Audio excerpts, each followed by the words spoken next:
Fauvism began in 1905 by a man called Henri Matisse. The movement really took off in October of that year. A group of young Fauvist artists had their work featured in the Salon d'Automne. This was an annual art exhibition that was held in Paris. The aim of the Salon was to encourage fine arts and give a space for artists to show their work. It was at this particular exhibition in 1905 that the group got their name Les Fauves. This was after an art critic called Louis Vassel said Donatello among the wild beasts. And rather than get upset, the group took the name and the movement became known as Fauvism. The picture that you can see in the slide is of an advertisement of the Salon d'Automne for the year 1905. And I thought it was really interesting and really cool to see what the advertisements would have looked like for such what seemed to be a very popular exhibition of that time.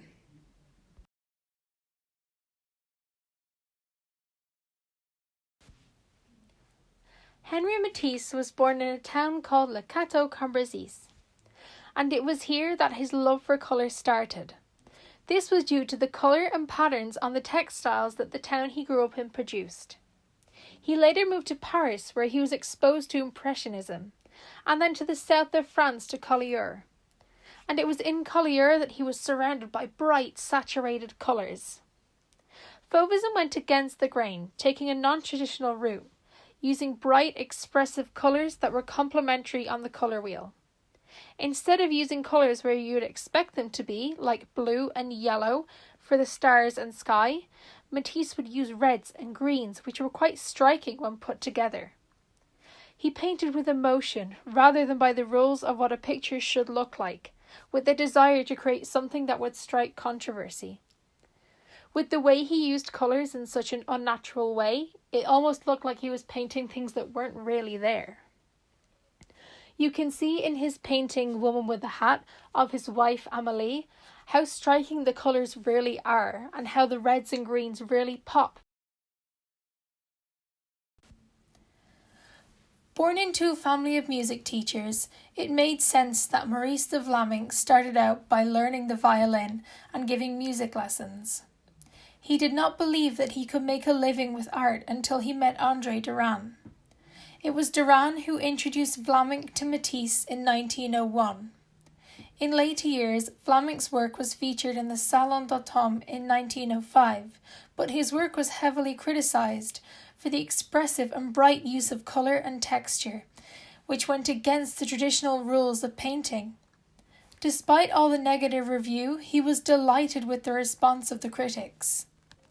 During the final 6 months of World War I, he worked in a studio that he rented in Paris, and the exhibition that followed this was very successful. You can see one of his works here on the screen, and his use of the yellows and the oranges and the reds are so warming and really do give you a sense of what he was feeling when he was painting these pictures. One of my favourite quotes from Vlaminck is, "What is Fauvism? It is me. It was my style of that time, my way of combined revolt and liberation, my self-chosen alienation from schools or anyone else, my blues, my reds, my yellows, my pure colours and unmixed tones." Born on the 17th of June in 1880 in Château, France, André Derain is another important painter to the life of Fauvism, although he did not have the same amount of confidence in his work like Vlaminck did. He was never fully satisfied with the work he produced. The friendship that sparked between Vlaminck and Derain was incredible, with their shared interest in the determination to upset conversation and not being able to live without art. The milestone year for Derain was in 1907, when he got married to Alice Prince and moved to Montmartre. It was here that he found himself surrounded by poets, artists, and journalists in the Bateau Lavoir Society. It was also this time that Derain witnessed the birth of Cubism taking place right before his eyes, which made him look back on his own work. After serving in the First World War, Derain started to work in theatrical design, working regularly for theatres for the rest of his life. And you can see one of his costume designs here on the screen for a show that was called A Musketeer and a Woman. Although the design is very simple, it's very effective and gets the message across.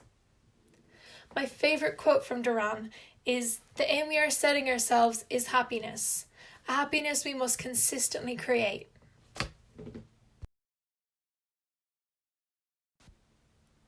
The end of Fauvism is unclear, and there is no definitive timeline, but by 1910 the appearance of the Fauves in the salon had slowly decreased. Although short-lived, Fauvism was one of the many foundations for painting in the 20th century. The separation of colour from the representational meanings to focus more on the emotional response of the artist and their view of the world came from Fauvism, and it was one of the many contributions to modern art. Fauvism is said to have influenced Cubism and Expressionism and played a part in abstraction as well. The painting that's shown on screen is German Expressionism, and the use of the bright complementary colours, the unnatural use of them, really does have some Fauvist roots to it. What I loved most about Fauvism was the use of colour in the paintings. It was so bright, bold and unapologetic. And the use of the colour wheels to figure out which colours they were going to use was really fascinating as well. The brushstrokes and the shapes that they created to piece together pictures like a puzzle really intrigued me as well. The fact that you could feel what the artist was feeling when painting the picture was absolutely amazing.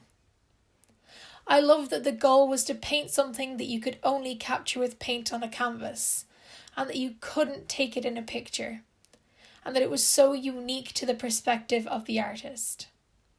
That really does relate to today, with what most people see of other people's lives is through a camera, especially in these times when we're all in quarantine. And the artist who really I was drawn to most was Maurice de Vlaminck. Just his use of reds, yellows and oranges in nature scenes gave me a feeling of warmth and joy. Especially in his painting here of the gardeners. It really reminds me of summer and going for picnics. It just expresses a feeling of happiness and love.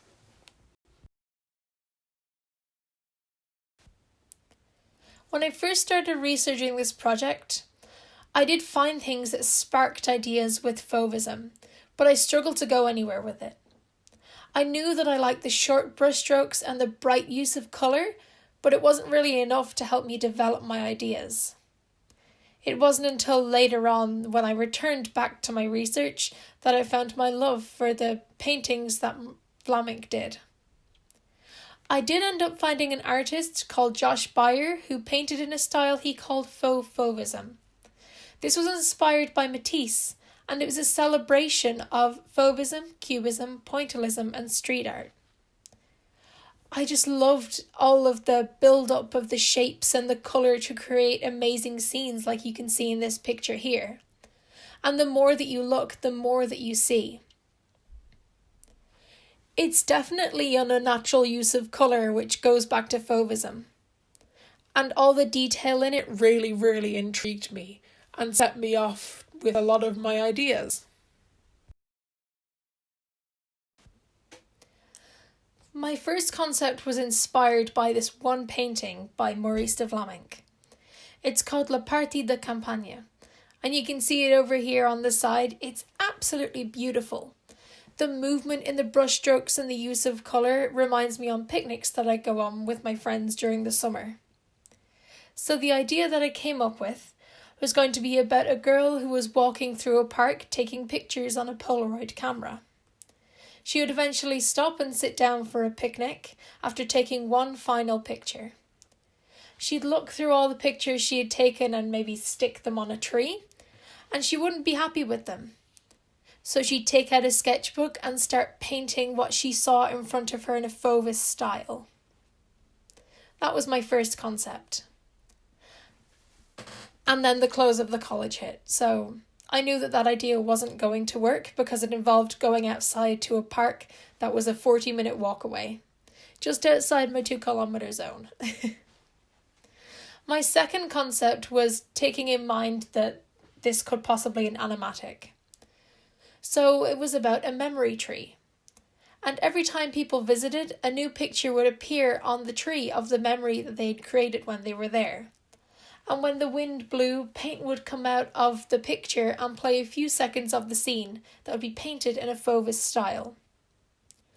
I thought of doing this maybe through illustration and paint, but I couldn't really get it to go anywhere. As much as I enjoyed the aesthetics and the exploration that I had come up with for these first two ideas, I had to let them go and move on to the next concept, which ended up being my final one.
It took Not even 2 weeks into this project, I was in self-isolation. Although COVID-19 had not yet broken out, we were a host family for 2 girls from Lombardy, Italy, and I was told not to come into the college for the next 2 weeks. Luckily, in those 2 weeks, nobody in my house had gotten sick, but it did throw me off with the project. Because I couldn't go in, I didn't have any directions in the ideas that I was developing, and I found it hard to keep on going and motivate myself to do more. Once I found out that the college was closing when I was due to go back, I had a feeling that the idea that I had come up with wasn't going to work because it involved going outside. And trying to come up with a new idea was hard, and it took a long time to land on a concept that had a narrative and felt possible given the restrictions.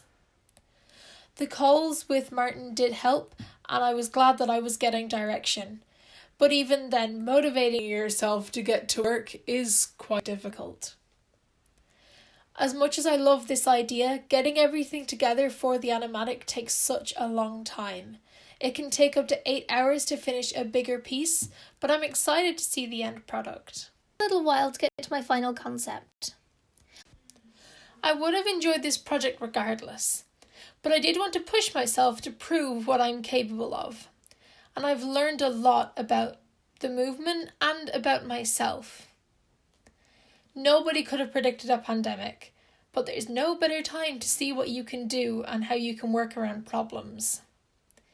With the field of work I'm studying for, I feel like it's an important thing that you need to be prepared for.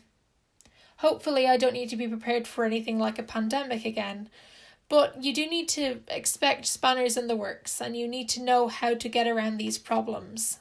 And in the words of Clint Eastwood, you really have to know how to improvise, adapt and overcome. And I couldn't have asked for a better lesson to come from such a bad situation.